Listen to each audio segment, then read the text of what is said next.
तुदम कायम शयानिचकालमंचेमी पूजेमी बंदामी नमनसामी दुखो को मुखो बोइलाओ सुनम सामनम जिनगुण संपत्ति हो मध्यम आत पौराणिक स्वाध्याय प्रारंभ किया से आचार भक्ति का श्रम करूँ।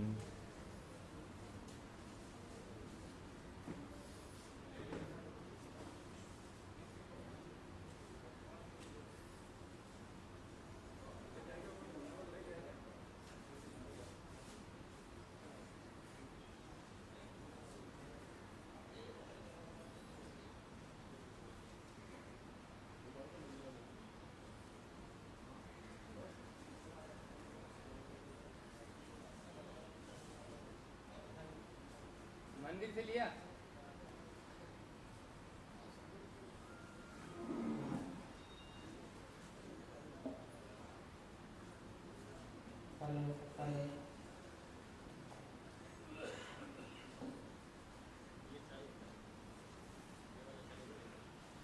श्रुत जल थि पारिगे भय सपरमद विभावना पटुमति भय सुचरित निधि भो नमो गुरुभ्यो गुण गुरु भय 36 गुण समज्ञ पंच विहाचार करन संदर्शे शिष्यानुग्रह कुशले धम्मायरिये सदा बंदे गुरु भक्त संजमेन तरंत संसार सायरम घोरम छिन्नन्ति अट्टकम्मं जम्मन मरणं न पावेति ये नित्यं व्रतमन्तो होम निरता धानाग्निहोत्राकुला सत्कर्मा विरतास्तपो धन्दना साधु क्रिया साधव शील प्रावरणा गुण प्रहरणा चंदार्क तेजोधिका मोक्ष द्वार कपाट पाटन भटा प्रीणन्तु मां साधवः गुरुवः पान्तु नो नित्यं ज्ञान दर्शन नायका चारितार्णव गंभीरा मोक्ष मार्गोपदेशिका इच्छा मंतर्भक्ति काउ सगो को तस्सालोच्यु शमनान समदंसन समचरुयुक्तानं पंचव्याचारणम् आयर्यानम् आयरादु सुदनान वदेश्यानं वज्झायनं तिर्यन गुणपालनयानं सौसावनं शयानिचकालमंचेमी पूजेमी बंदामी नमनसामी दुखो को मुखो बोहिलाओ सोयगमनम स्वाय मन्नम जिनगुण संपत्ति हो मध्यम वंदित सर्व सिद्धे धूममल मनोवम गदिम पत्ते गोछामि समय पाहुड़ मिनमो सुध केवली भनिदम। जय बोलो पंच परमेष्टि भगवान की परम पूज्य आचार्य गुरुवर श्री विद्यासागर जी महाराज की।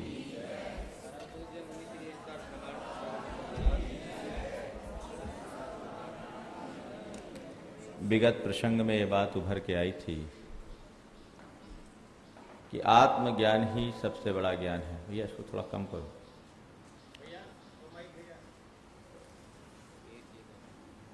आत्मज्ञान ही सबसे बड़ा ज्ञान है और जिसे अपनी आत्मा का ज्ञान हो गया उसे सबका ज्ञान हुआ। और आत्मज्ञान के अभाव में सारे वांग्मय का भी ज्ञान क्यों न हो, वह ज्ञान केवल शब्द ज्ञान है। उस ज्ञान से हमारा कल्याण होने वाला नहीं। आज आचार्य कुंदकुंद एक बहुत विशेष परामर्श दे रहे हैं। उनका कहना है कि अगर अपना कल्याण करना चाहते हो तो सदैव अपने साध्य को या अपने लक्ष्य को अपने सामने रखो। एक आत्म साधक की दृष्टि में केवल आत्मा होता, उसके केंद्र में आत्मा, चाहे वो कोई भी क्रिया करे, केंद्र बिंदु आत्मा है। जिसका जिससे लगाव होता है वह केवल उसको देखता है, बाकी और को नहीं। किसी से किसी का प्रेम हो तो 24 घंटे उसी की छवि दिखती है। मजनू को केवल लैला दिखती और कुछ नहीं, क्योंकि उसे लैला से प्रीत है। ऐसे एक आत्म साधक को हर क्रिया में, हर परिणति में आत्मा का ही ध्यान रहता है, आत्मा की ही धुन रहती है। तो कह रहे आत्मा का ज्ञान और आत्मा का ध्यान दोनों तब टिकता है जब 24 घंटे आत्मा की धुन हो। इसलिए यहां कह रहे हैं कि वह कुछ भी कार्य करे सब में आत्मा है। देखिएगा था फिर चर्चा 18वीं गाथा। आधा कुमज्जनाने आधा कुमज्जनाने आदा में दंसने चरितेय आदा में दंसने चरितेय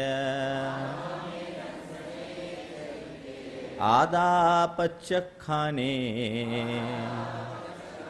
आदा पच्चक खाने आदा में संवरे जोगे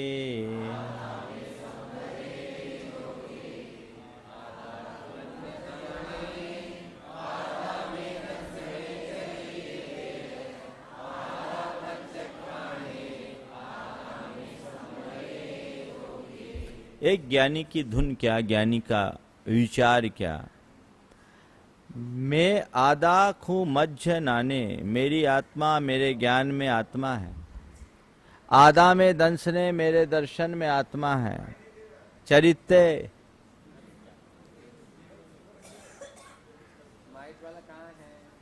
वो थोड़ी है, वो तो स्टेपनी है, एडिशनल व्यवस्था। आज रविवार की छुट्टी मना रहे सब।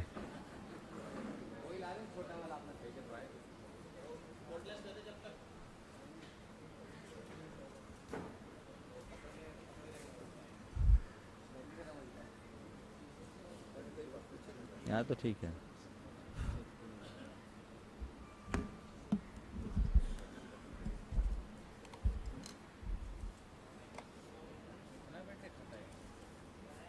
अभी खाने लगा ज्यादा है? ये 2 घंटा में खत्म हो जाता है।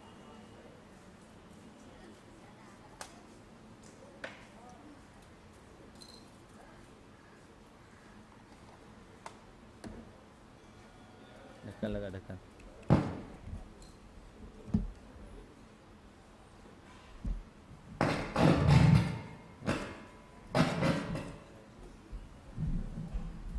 ये ठीक है। चलिए, एक आत्म साधक की धुन 24 घंटे आत्मा में होती है। वह केवल आत्मा आत्मा का ही ध्यान रखता है और आत्मा की ही धुन में लीन रहता है। तो कह रहे हैं कि एक आत्मज्ञानी, एक भेद विज्ञानी की परिणति मध्य नाने आदा, मेरे ज्ञान में आत्मा है। खू यानी केवल एकमात्र आत्मा। मध्य दंसने आत्मा, में दंसने मेरे दर्शन में आत्मा, या और चरित्र मेरे चरित्र में भी आत्मा। पच्चक खाने आदा और प्रत्याख्यान में भी आत्मा। संवरे आदा, संवर में आत्मा। और योगे योग यानी ध्यान, ध्यान में भी आत्मा। मैं कुछ भी करूं सब में आत्मा है। बस उसकी दृष्टि में केवल आत्मा आत्मा, आत्मा के अतिरिक्त और कुछ है ही नहीं। तभी कहीं जाकर अनात्मा से मुक्ति मिलती है। अभी हमारे 24 घंटे के संस्कार अनादि से कुछ ऐसे प्रवर्तित हुए हैं कि वो शरीर आदि बाह्य संयोगों को ही आत्म रूप मानने का अभ्यासी है। हम केवल उनकी तरफ ही दौड़ते रहे। उस संस्कार को पलटना तभी संभव है जब हम अपने आत्म संस्कार को अपने भीतर दृढ़ करेंगे। आचार्य पूज्यपाद ने समाधि तंत्र में कहा है कि सोहम इत्तात संस्कारात तस्मिन भावने आपुना, मैं आत्मा हूं, इस प्रकार के संस्कार को प्रगाढ़ करके रात दिन उसी की भावना में लवलीन होने वाला व्यक्ति ही आत्म तत्व को उपलब्ध कर पाता है। इतना सरल नहीं है कि आत्मा में डूब जाए। जब शास्त्र की सभा में है तब तो आत्मा, और बाहर चले गए तो अनात्मा, तो मामला गड़बड़ हो जाता है। ये तो एक शुद्धात्मा ध्यानी की बात हुई। मैं इस प्रसंग में कुछ आप लोगों से बात करना चाहता हूं। एक शुद्धात्मा का ध्यानी ज्ञानी जीव हर क्रिया में केंद्र बिंदु आत्मा को बनाता है। ज्ञान को, दर्शन को, चरित्र को जिसे हम जानते हैं। प्रत्याख्यान का मतलब होता है त्याग। संवर कर्मों को रोकना और योग का अर्थ रखा ध्यान। हमको चाहिए कि हम भी अपनी क्रिया के केंद्र में आत्म तत्व को बिठाएं। मैं आपसे पूछना चाहता हूं, आप धार्मिक क्रियाएं करते हैं, किस लिए करते हैं? ईमानदारी से बताना। आप धार्मिक क्रियाएं करते हो, किस लिए करते हो? हाँ, पुण्य की प्राप्ति में। आत्मा कहां है? परिणाम को शुभ करने में आत्मा कहां? विचार करिए, हम धार्मिक क्रियाएं किस लिए करते हैं? उत्तर मत दो रटा हुआ, अनुभव का उत्तर दो। किस लिए? हमारे केंद्र में यदि आत्मा है तो मेरी धार्मिक क्रियाएं सार्थक है, नहीं तो सब थोड़ा सा पुण्य भर दिला देगी, आत्मा का कल्याण नहीं कर सकेगी। और ऐसी पुण्यवर्धक क्रियाएं करके अनादि संसार में हमने अनंतों बार दुनिया की उपलब्धियां प्राप्त की है। आत्मा की उपलब्धि कब?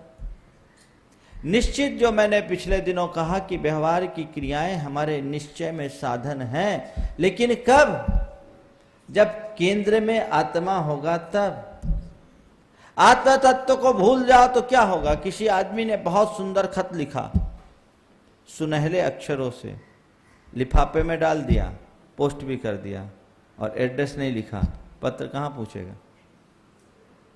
न भेजने वाले का न पाने वाले का, किसी का पता नहीं है उसमें। वो पत्र कहां जाएगा? लिफाफा कहां घूमेगा? हाँ, वही लिफाफा घूम रहा है, पता नहीं। इसलिए एक धारणा अपनी पक्की बनाओ कि मैं अपनी कोई भी धार्मिक क्रियाएं करूं तो अपनी आत्मा की शुद्धि के लिए करूं। कई लोग सामाजिक व्यवस्थाओं से जुड़ते हैं, धर्म की प्रभावना के कार्यों में लगते हैं। निश्चित, जब तक सब लोग नहीं लगेंगे तब तक धर्म की प्रभावना नहीं होगी। आज आप यहां बैठे, अगर ये व्यवस्थाएं नहीं बनाई गई होती तो आप यहां बैठ के धर्म ध्यान कैसे करते हैं? लेकिन ये जानने की बात है कि ये क्रिया आप किसके लिए कर रहे हैं?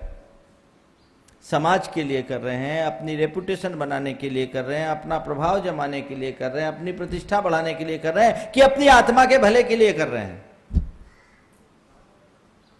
अगर आपके केंद्र में आत्मा आ जाए तो मन में कभी कोई विकल्प होगा ही नहीं कि किसी ने मुझे पूछा कि नहीं पूछा, मुझे महत्व मिला या कम मिला। क्यों? मैं किसी दूसरों के लिए नहीं कर रहा हूं, ये कार्य मैं अपने लिए कर रहा हूं। जैसे जब आप नमोकार की माला फेरते हो, क्या सोच के फेरते हो कि लोग मुझे सम्मान करेंगे? नहीं ना। ये अपने लिए कल्याणकारी मान करके आप नमोकार की माला फेरते हो या भगवान की पूजा करते हो।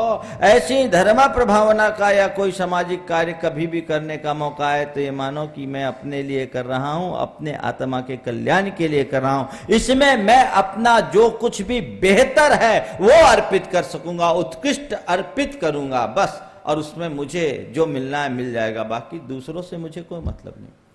दूसरा करे तो उसकी प्रशंसा करना, और खुद करो तो कभी प्रशंसा का भाव मत रखना। दूसरा करे तो प्रशंसा इसलिए करना कि अच्छे कार्य की अनुमोदना भी पुण्य का बंधक है, पुण्यवर्धक, पुण्य के बंध में कारण बनता है। तो कोई भी अच्छा कार्य करे उसकी दिल खोल करके आप प्रशंसा कीजिए, कोई बुराई नहीं। लेकिन खुद अगर करते हो अपेक्षा मत रखो, दूसरे करे तो वो जाने, हम अपने मन में अपेक्षा नहीं करें। धर्म की क्रिया हम कोई भी करें, किसके लिए करें? पुण्य पाने के लिए धर्म की क्रिया हम अगर करते हैं तो ये हमारी भी एक उथला उद्देश्य है। धार्मिक क्रियाओं से पुण्य तो आता ही है, लेकिन पुण्य की प्राप्ति के लिए धर्म की क्रिया मत करो। धर्म की क्रिया का लक्ष्य तो केवल आत्मा की शुद्धि होनी चाहिए। मैं आत्मशुद्धि के लिए धर्म कर रहा हूं, मेरे जीवन का लक्ष्य अपनी आत्मा का कल्याण है। ये बात और है कि अपनी भूमिका के अनुरूप मैं आगे नहीं बढ़ पा रहा हूं, लेकिन हे भगवान, कब वो समय आए जब मैं सर्व संकल्प विकल्पों से मुक्त होकर अपनी आत्मा में डूब सकूं। तब तक के लिए ये विषय कसाय मुझ पर हावी ना हो सके, इसलिए इन शुभ क्रियाओं को मैं अपने लिए आलंबनीय मान करके स्वीकार रहा हूं, और इसका उद्देश्य अपने परिणामों की शुद्धि है। तो ये भी देखने की कोशिश करने की जरूरत है कि परिणाम शुद्धि हो रही कि नहीं हो रही, परिणामों की शुद्धि कितनी हम कर रहे हैं। यदि परिणाम शुद्धि के प्रति जागरूकता है तो समझना आपकी धर्म की क्रियाएं सार्थक है, और परिणाम शुद्धि नहीं हो रही है तो समझ लीजिए आप पूंजी तो लगा रहे हो, कमा कुछ नहीं रहे हो, इन्वेस्टमेंट तो अच्छा कर रहे हो लेकिन आपको उसका रिटर्न नहीं मिल रहा है। आप व्यापार करते हो, अच्छा इन्वेस्टमेंट हो जाए और रिटर्न ना आए तो नींद उड़ती कि नहीं उड़ती? महाराज पूछिए मत। इन्वेस्टमेंट करने के बाद यदि रिटर्न नहीं आता है तो नींद उड़ जाती है। आचार्य कहते हैं ऐसे ही तुम जब भी धर्म के क्षेत्र में कोई कार्य करो तो इस बात को अच्छे तरीके से देखने की कोशिश करो कि जो मैं कर रहा हूं उसके अनुरूप रिटर्न आ रहा है कि नहीं। प्राय जब हम समय सार की बात करते हैं तो बस ये व्याख्याएं तो कर देते हैं, हम ये नहीं समझते हैं कि इस संदर्भ में हम अपने आप को कहाँ खड़े कर सकते हैं। आज से तय करो कि मैं अपनी धार्मिक क्रियाओं को विशुद्ध भावों से करूंगा, और मेरे धर्म धारण करने का प्रयोजन कोई लोभ और लालच नहीं होना चाहिए। मेरे धर्म धारण करने के पीछे कोई सांसारिक अपेक्षाएं नहीं होनी चाहिए। मेरे धर्म धारण का मूल लक्ष्य आत्मा की शुद्धि, परिणाम की शुद्धि, जीवन का कल्याण। आचार्यों ने हमें ये मार्ग बताया है कि अभी गृहस्थ अवस्था में तेरे लिए यही क्रियाएं आलंबनी हैं, इसलिए मैं क्रिया तो कर रहा हूं पर क्रिया के लिए नहीं, निष्क्रिय बनने के लिए, क्रिया से ऊपर उठने के लिए। लेकिन जब उठूंगा तो उठूंगा, आज से जब हम लक्ष्य रखेंगे कि हमको उठना है तब उठ पाएंगे, नहीं तो फिर कुछ नहीं कर सकते। ये बात हमेशा ध्यान में रखना चाहिए। एक योगी को भी जब 24 घंटे आत्मा की धुन रखनी पड़ती है तो साधारण व्यक्ति की बात क्या। इसलिए ये शब्दों में आत्मा हम कहें या ना कहें ये तो बहुत बड़ी अलग बात है, लेकिन भीतर में आत्मा का ख्याल यदि हो तो उस व्यक्ति को संसार में कभी भटकना नहीं पड़ता। बहुत दुर्लभता से हमें इस तत्व ज्ञान की प्राप्ति हुई जिसे प्राप्त करके जीवन का कल्याण किया जा सकता है। ऐसे प्राप्त तत्व ज्ञान का उपयोग यदि हम अपने कल्याण में नहीं किए तो हमारा ज्ञान ज्ञान न कहलाकर अज्ञान कहलाएगा। इसलिए धार्मिक क्रियाओं में दो बातों का ध्यान रखना, पहले तो क्रियाओं के उद्देश्य को ध्यान रखना, और दूसरी बात क्रियाओं में रूढ़ मत होना। दोनों गलतियां लोगों की होती है। एक तो उद्देश्य बहुत ओझल हो जाता है, और दूसरा फिर यदि करते हैं तो वो भी क्रियाएं केवल क्रिया में रूढ़ होकर के करते हैं। लोग कहते हैं हम पुण्य पाने के लिए धर्म की क्रिया कर रहे हैं, तो पुण्य कमाना भी इजी नहीं है। कोरी क्रिया करने से पुण्य थोड़ी मिलता है। पुण्य कब मिलता है? भाव से। भाव को आप अर्पित करोगे तभी पुण्य मिलेगा, इसलिए भाव लगा के करो तो पुण्य मिलेगा। और भाव की धारा को बदल दो तो पवित्रता पा जाओगे, जीवन की शुद्धि हो जाएगी, आत्मा का कल्याण हो जाएगा। इसलिए भाव पूर्वक धर्म की क्रियाएं करें, और भाव हमारा क्या हो? आत्मा के कल्याण का हो, आत्मा की शुद्धि का हो। यदि केंद्र बिंदु आत्मा को आप बनाकर कर चलते हैं, निश्चित मान करके चलिएगा आपके भाव लगे बिना रहेंगे नहीं। ये मन में रहे कि हमारे अंदर का प्रमाद हम पर हावी ना हो, हम अपने प्रमाद को यथासंभव नियंत्रित करें, उस पर हम अंकुश लगा सके और जीवन के विशुद्धि के पथ पर जितना बन सके आगे बढ़ने की चेष्टा करें। यदि ये सब बातें सामने आती है तो फिर ज़्यादा उपदेश देने की जरूरत नहीं है। अब आगे जो भी आप क्रियाएं करें ये ध्यान रखें कि ये जिनवानी का स्वाध्याय है, ये तत्व का चिंतन है, ये शास्त्र का अभ्यास है, ये भगवान की पूजा है, आराधना है, और व्रत है, उपवास है, दान है, पुण्य है, जाप है, अन्य धार्मिक अनुष्ठान है। ये क्यों है? विषय कसाय दुर्ध्यान से बचने के लिए। मन मेरा बहके नहीं, मन मेरा भटके नहीं, इसलिए हमने इनका आलंबन लिया है। लेकिन ये आलंबन तात्कालिक है, लक्ष्य।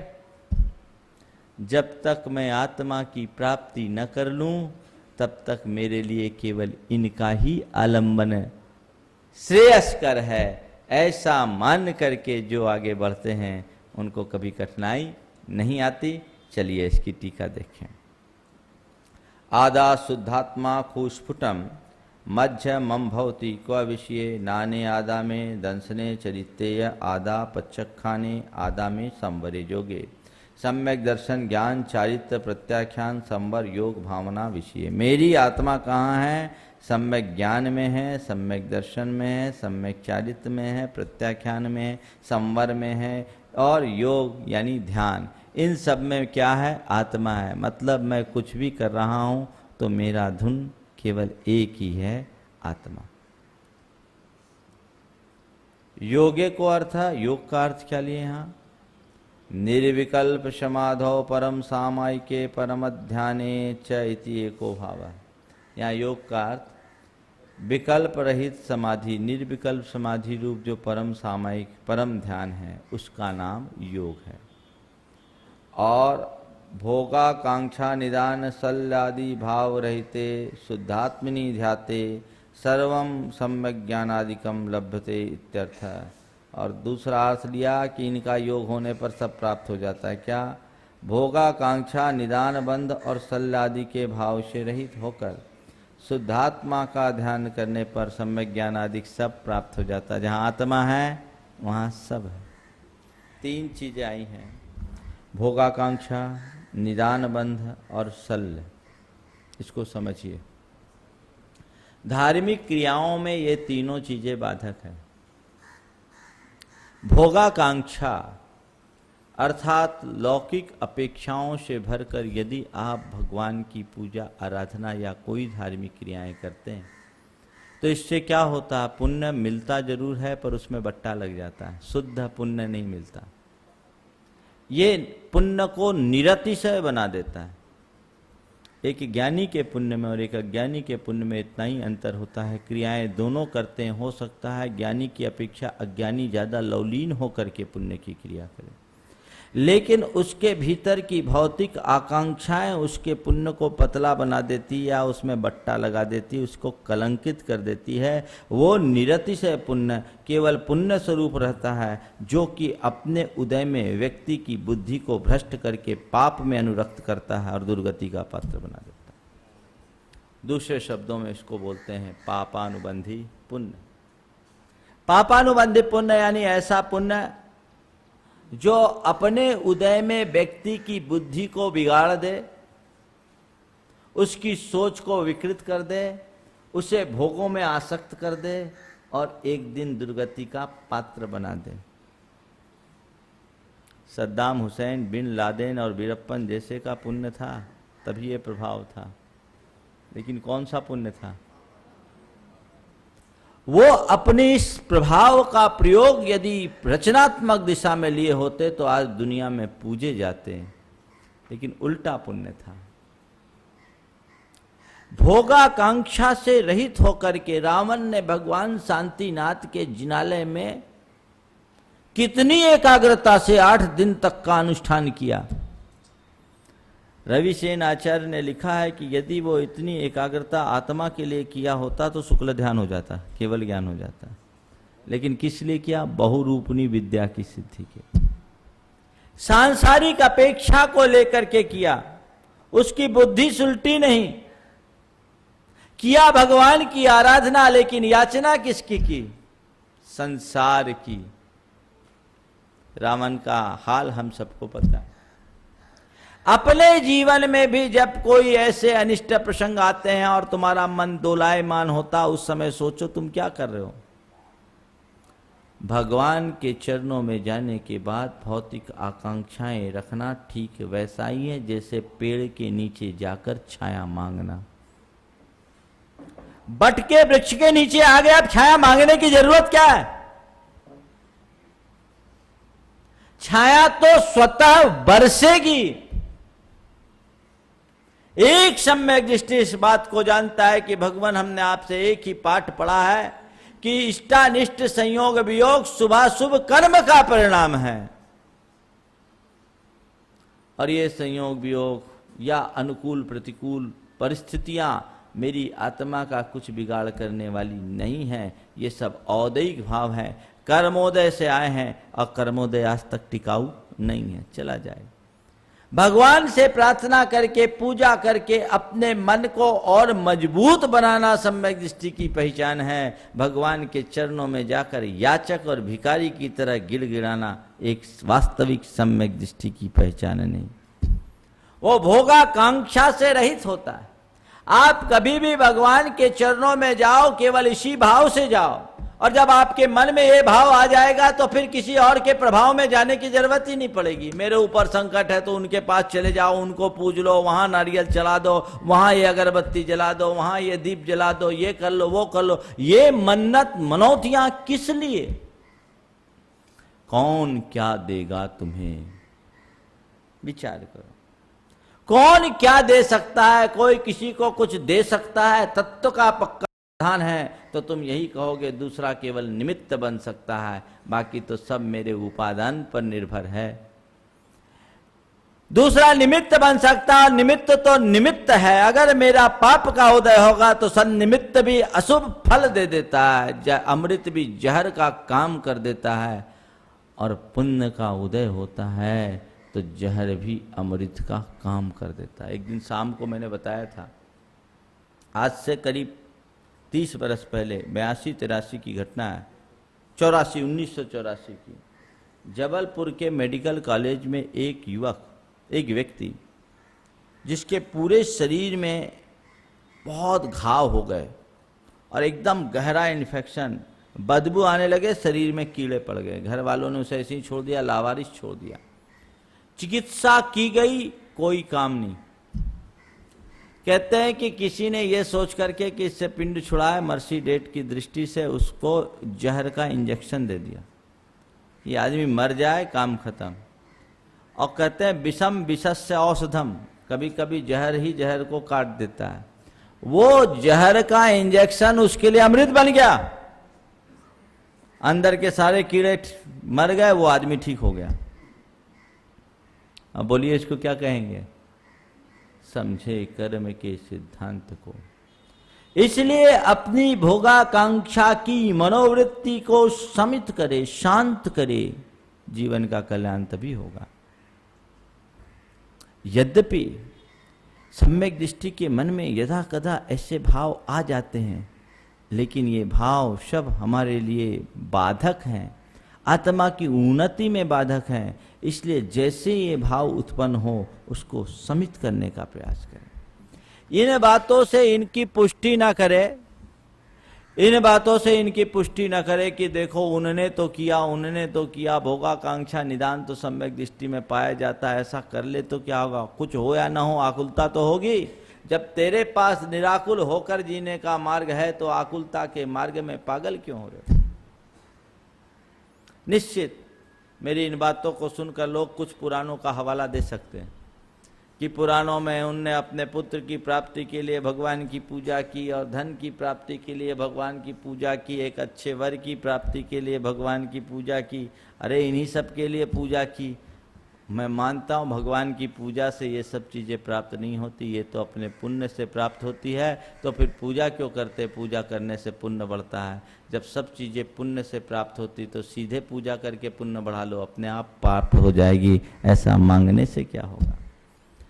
मांगने से यदि चीज़ें मिलने लगे तो फिर तो बात ही कुछ और हो जाए। संसार कोई ऐसा कल्प वृक्ष नहीं है जहाँ तुमने जो चाहा वो मिल गया, मिलेगा वही जो तुम्हारे मुकद्दर में होगा, उससे बाहर कुछ नहीं मिलने वाला। इस मनोभाव के साथ जो व्यक्ति भोगाकांक्षाओं को नियंत्रित कर लेते हैं उनका जीवन धन्य होता है। इसे कम करने की कोशिश करें। भोगाकांक्षा के बाद निदान बंध है। ये निदान क्या है? सामान्य रूप से भोगाकांक्षा को ही निदान कहते हैं। भोगाकांक्षा निदान, भावी भोगों की आकांक्षा का नाम निदान है। लेकिन यहाँ पर शब्द दिया निदान बंध है। 3 शब्द हैं, इसे ध्यान से सुनिएगा। निदान ध्यान, निदान बंध और निदान शल्य। क्या बोला? निदान ध्यान, निदान बंध और निदान शल्य। निदान ध्यान का मतलब है भोगाकांक्षा निदानम, भावी भोगों की आकांक्षा रखना निदान ध्यान है। ये इससे सम्यक दृष्टि बच नहीं सकता। जैसे अब 25 तारीख हो गई, महीना लगने वाला है, तो महीने भर का राशन पानी हमको मंगवाना है, ये प्लानिंग करोगे कि नहीं करोगे? कल की चिंता करना पड़ता है, घर गृहस्थी की चिंता आपको करनी पड़ती है। आपकी बेटी 22 वर्ष की हो गई, अब उसकी शादी करने के लिए लड़का ढूंढना है, ये आपको करना पड़ता है। आपके अंदर भौतिक आकांक्षाएं होती है, व्यवहार सम्यक दृष्टि निष्कांक्ष नहीं होता, लेकिन ये आकांक्षा भगवान से करना गलत। भगवान से इस अपेक्षा की पूर्ति मत करो। भगवान के पास जाकर केवल प्रार्थना करो, उनके चरणों में जाओ तो पुजारी बन करके जाओ, भिखारी बन करके मत जाओ।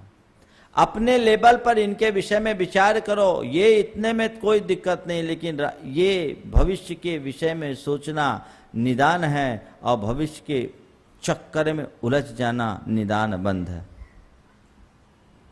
भविष्य के विषय में चिंतन करना निदान है, और भविष्य की चिंता में रम जाना एक प्रकार का निदान शल्य, शल्य कहेंगे इसको, बंध नहीं। तीनों की पहले परिभाषा समझ लो ताकि इसे समझने में आसानी हो। निदान ध्यान, भावी भोगों की आकांक्षा। निदान बंध किसी व्यक्ति विशेष की विभूति विशेष को देखकर उसे प्राप्त करने का आंतरिक अनुबंध निदान बंध है। किसी व्यक्ति विशेष की विभूति विशेष को देखकर उसे प्राप्त करने का आंतरिक बंध, अनुबंध, संकल्प, इसको क्या बोलते हैं? निदान बंध। जैसे अनेक राजा महाराजाओं के विषय में हम देखते हैं, कोई मुनि महाराज तपस्या कर रहे थे, और तपस्या करते करते किसी के साथ कोई ऐसा प्रसंग आया और उनने कह दिया कि अगर मेरे तप में कोई ताकत है तो मैं तेरे जैसा वैभव प्राप्त करके तुझे ठीक कर सकूं। कंस का चरित्र आपने पढ़ा? कंस राजा था।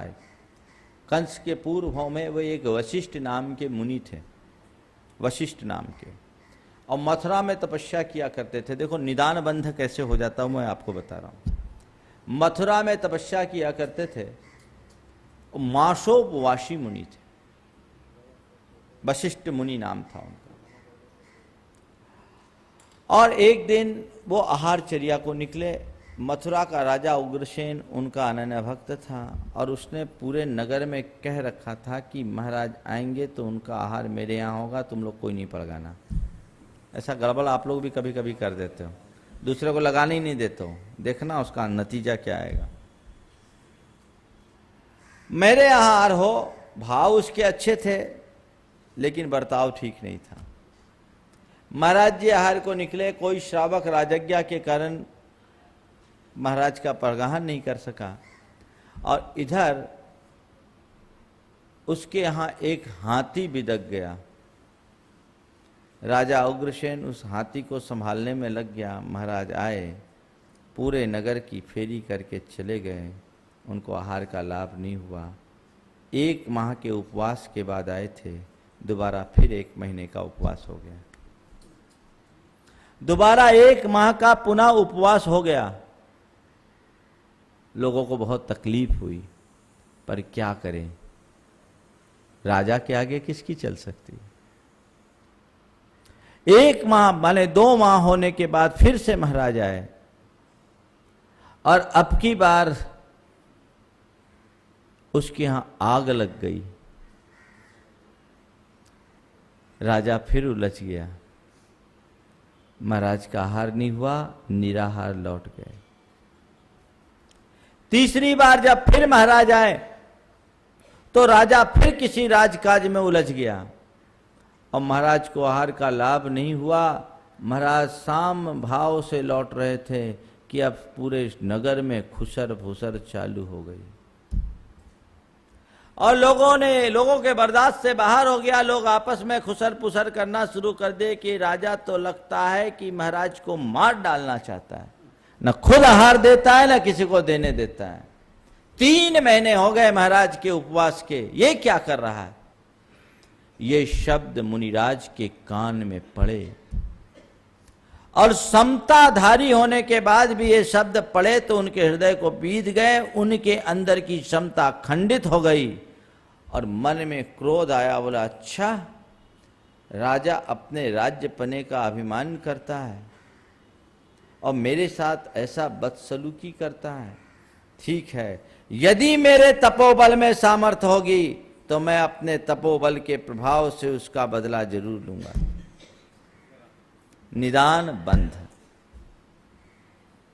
सारे नारायण प्रति नारायण जो बनते हैं, पहले पूर्व जन्म में मुनि होते हैं, स्वर्ग जाते हैं निदान करके, और फिर वहां से आते हैं नारायण प्रति नारायण बनते हैं, एक दूसरे के शत्रु बन जाते हैं। वही जीव वशिष्ठ मुनि का मर के कंस हुआ और अपने बाप को कैद खाने में डाल दिया। ये क्या हुआ?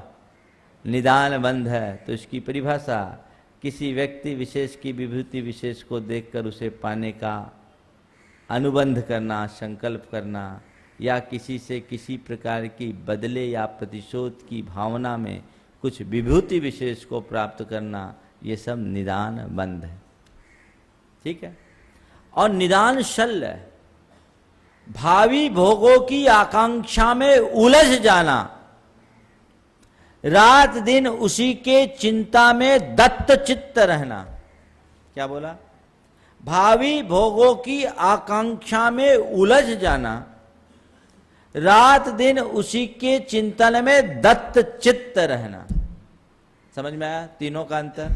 सामान्य रूप से भोगों की आकांक्षा करना निदान, विभूति विशेष को प्राप्त करने का संकल्प लेना निदान बंध है, और रात दिन एक ही विषय के विषय में बार बार चिंता करना, उसी में उलझ के रह जाना निदान शल्य। शल्य कहते कांटे को, जो कांटे की तरह अंदर ही अंदर चुभे। कई लोगों के साथ बोलते ना, आप लोग अपनी भाषा में बोलते हैं, भैया हमको तो अभी शल्य लगी हुई है, ये काम कैसे करूं, ये काम कैसे करूं, ये काम कैसे करूं। अरे चिंता करने से काम थोड़ी होता है, काम तो अपने रास्ते से होता है।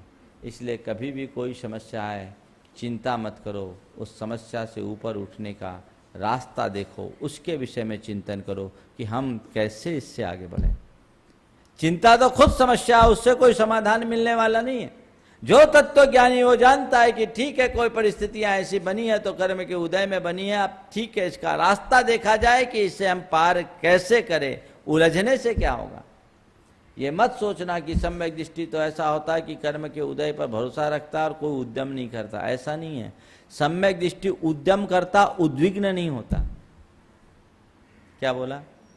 उद्यम करता है, उद्विग्न नहीं होता। आप उद्यम करिए, उद्विग्न मत होइए। आप लोग उद्यम कम करते, उद्विग्न ज्यादा, प्रयास थोड़ा करते हैं, परेशान ज्यादा। करिए, ढंग से करिए, सब कुछ ठीक तरीके से करने की कोशिश कीजिए। अपने साथ जो बेहतर हो वो समर्पित कीजिए, लेकिन उसके बाद जो हो उसको स्वीकार कीजिए। उतले को स्वीकार कर लीजिए, ठीक हो जाएगा। आकुलता और हाय हाय खत्म हो जाएगी, न भोगाकांक्षा होगी, न निदान बंध होगा, न निदान शल्य होगा।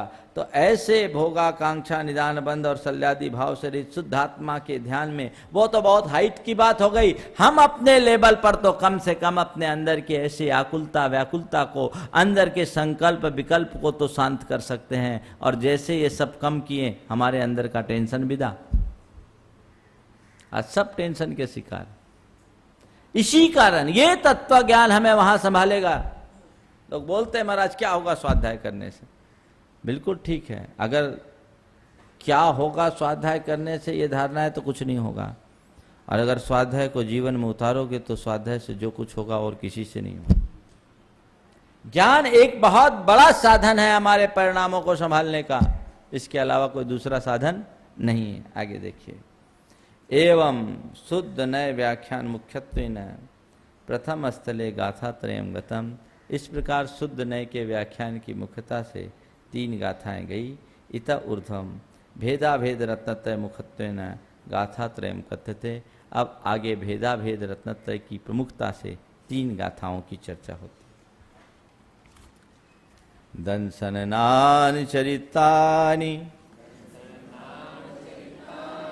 दंसननानि चरितानि सेविदब्बानि शाहुना नित्यम् सेविदब्बानि शाहुना नित्यम् तानि पुनजानति निवी तानि पुन जान तिन्निवे अपानम चेव निच्छेदो।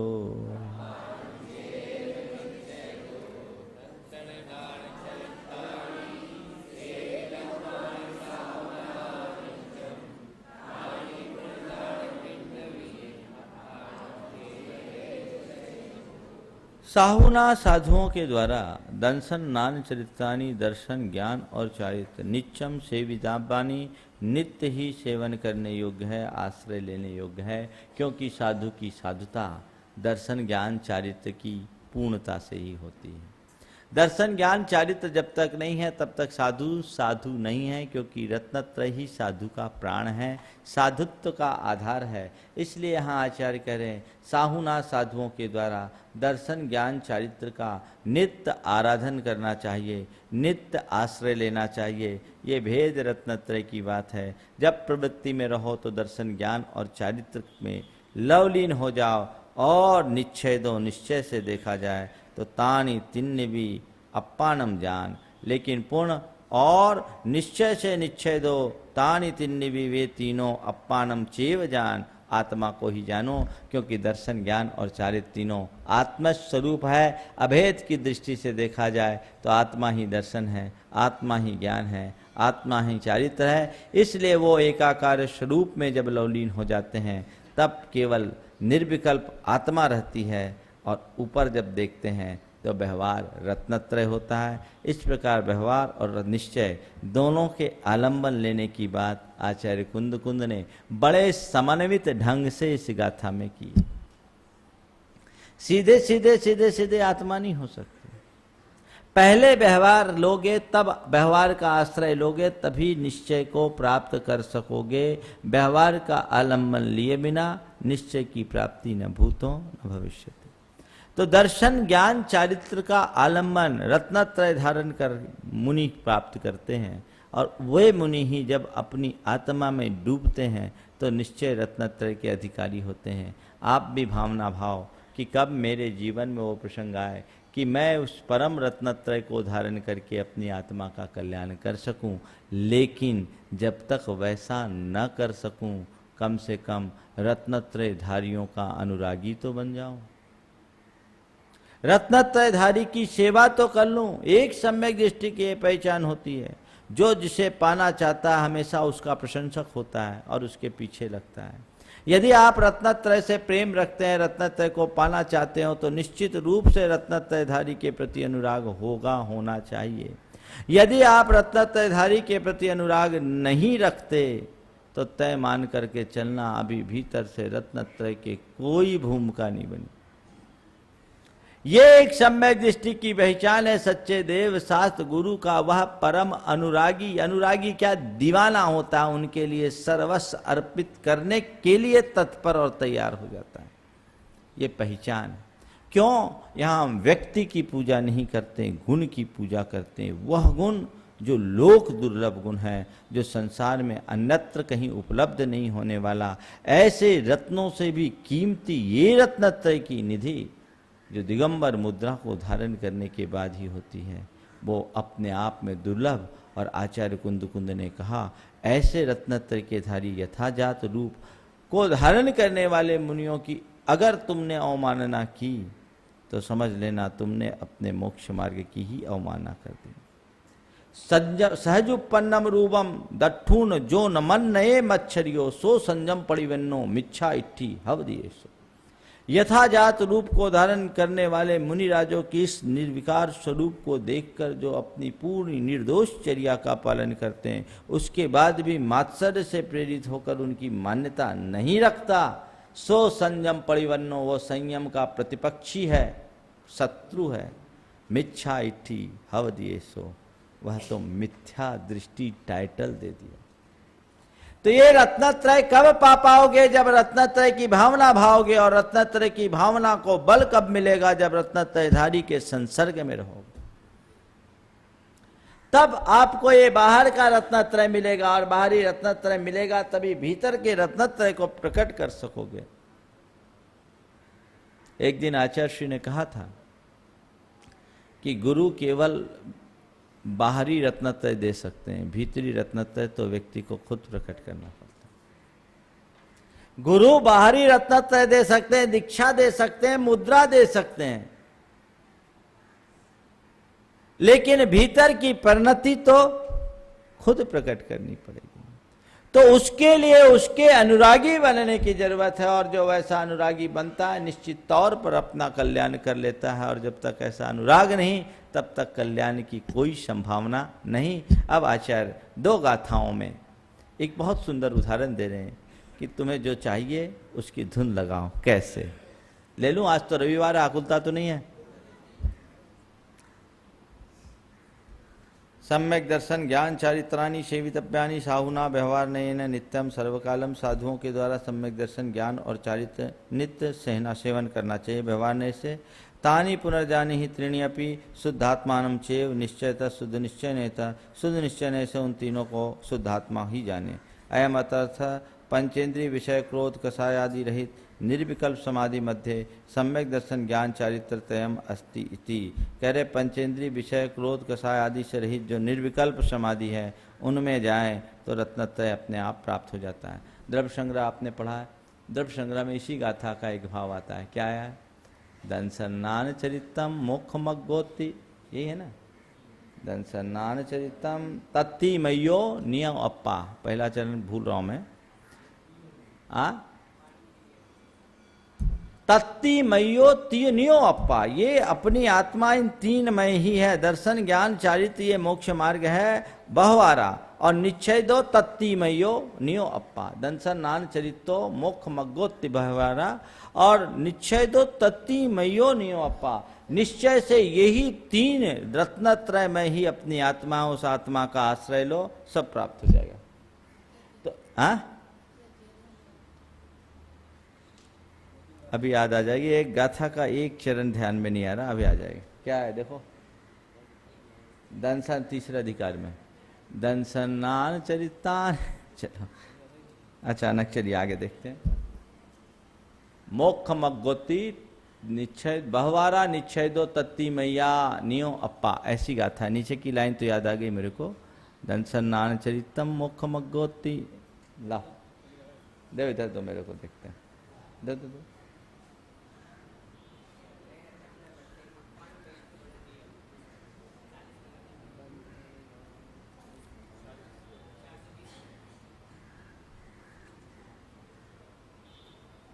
रहनतयम न बट्ठी नहीं, हाँ ठीक है। ये सम्मत दंसन नानम चरणम मोक्षस्य कारणम जानम बहवारा निच्छेदो तत्ति मयो नियो अप्पा, ये गाथा। सम्मत दंसन नानम मोक्ष मग्गस्य कारणम जाने बहवारा निच्छेदो तत्ति मयो नियो अप्पा।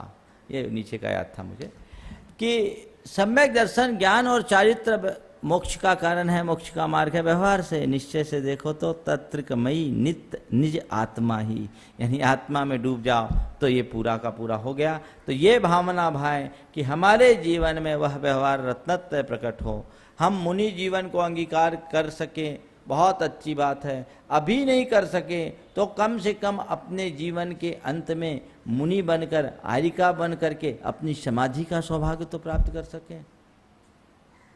ये मत सोचो कि महाराज हम लोगों को बचपन में गुरु का उद्बोधन नहीं मिला, गुरु का सानिध्य नहीं मिला, निमित्त नहीं जगह, अपना कल्याण नहीं कर सके।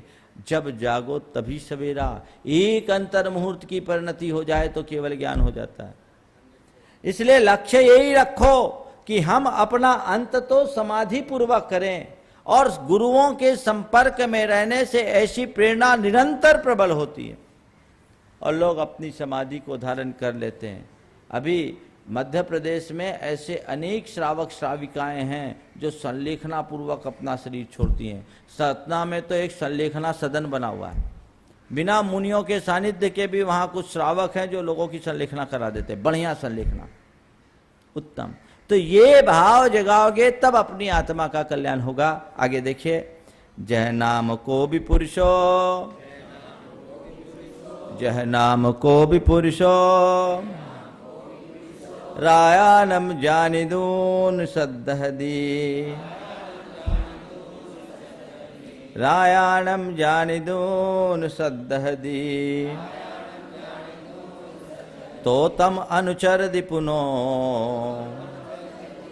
तो तम अनुचरदि पुनो अत्थियोपयत्तेन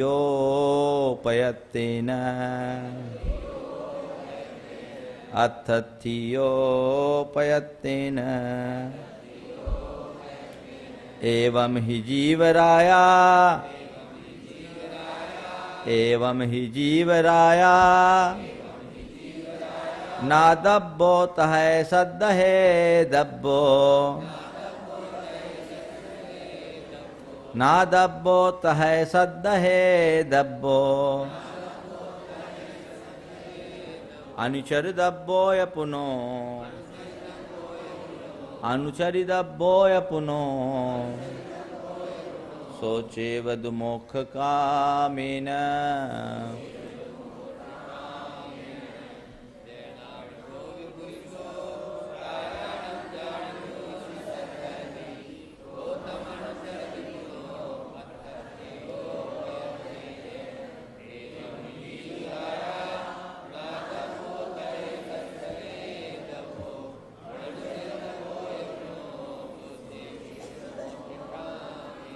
बहुत सुंदर उदाहरण के माध्यम से आचार्य महोदय अपनी बात को स्पष्ट कर रहे हैं। जह जैसे नाम को भी पुरुषो कोई व्यक्ति, कैसा व्यक्ति? अथत्यो, धन का अर्थी व्यक्ति, पैसे का पिपासु मनुष्य, रायानम राजादि धनी व्यक्तियों को जानिदून जानकर सद्दहदी उन पर श्रद्धान करता है, और तोतम अनुचर दी पुनो और तम अनुचर दी उसके अनुकूल आचरण करता है। कैसे? प्रयत्तेन प्रयत्न पूर्वक।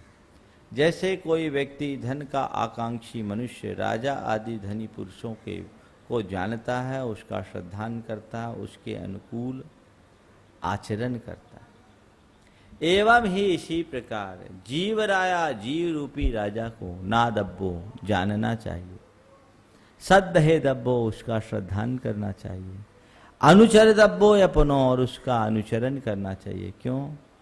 सोचे उसी व्यक्ति को ही मोक्ष कामेन, मोक्ष की कामना करना है तो जीव के रूप राजा को जानो, उसका श्रद्धान करो, उसके अनुकूल आचरण करो।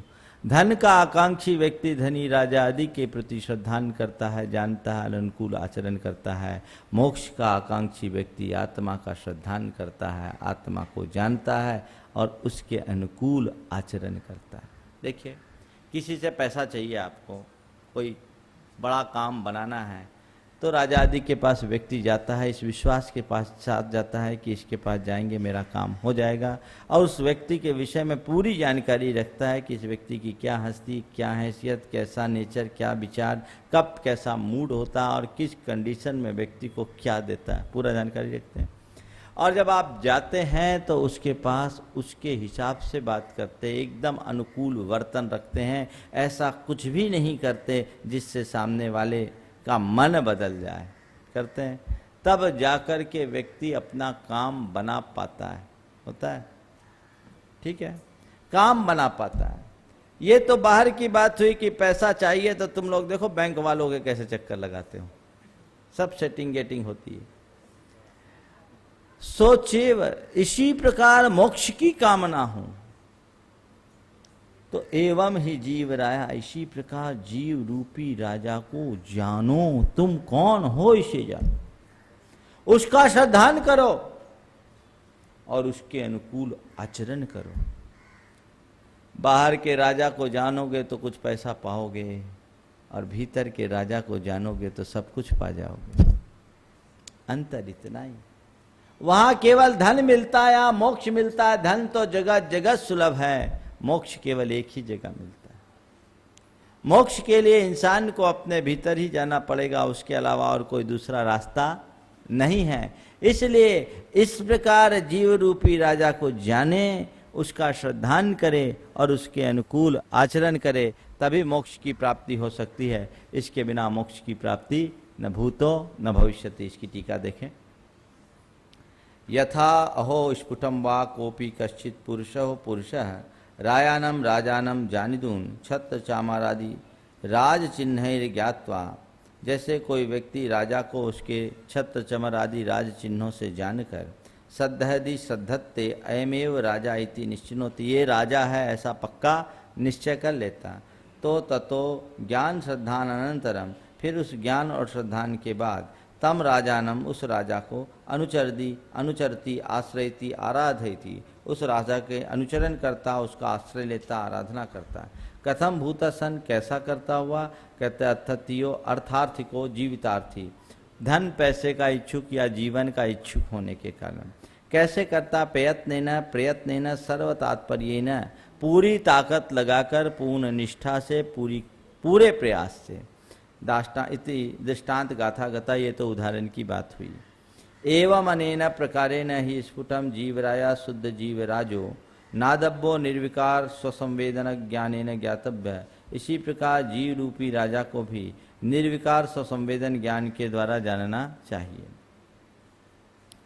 तथैव सद्धे दब्बो अयमेव नित्यानंद एक स्वभावो रागादि रहित शुद्धात्मा इति निश्चितव्य, और ये श्रद्धान करो कि यही नित्य आनंद एक स्वभावी रागादि से रहित स्वशुद्धात्मा है, ऐसा निश्चय करना चाहिए। और अनुचरितव्यो यह अनुचरितव्यश्च निर्विकल्प समाधिना अनुभवनीय, निर्विकल्प समाधि के द्वारा वही आत्मा अनुभव करने योग्य है। पुनः सोचेव सचेव सचेव आत्म शुद्धात्मा, वही शुद्धात्मा। दो पुनः मोक्ष कामेन, क्यों मोक्षार्थिना पुरुषेन इति दाष्टान्त, मोक्ष के इच्छुक व्यक्ति के लिए आत्मा का आश्रय लेना जरूरी है, आत्मा का ज्ञान, आत्मा का श्रद्धान और आत्मा का अनुचरण।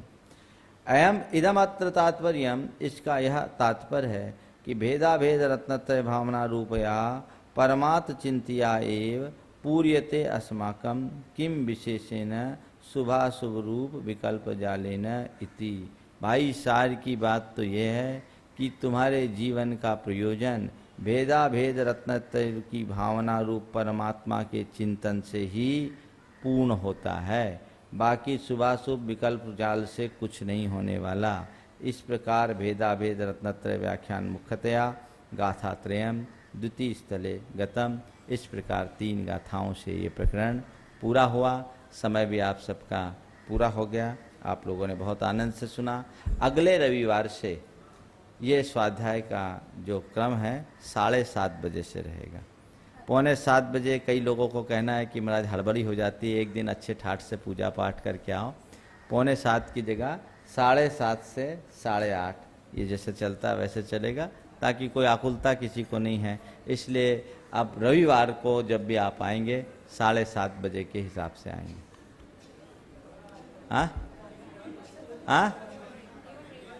रविवार, बाकी दिन फिर प्रवचन बंद हो जाए।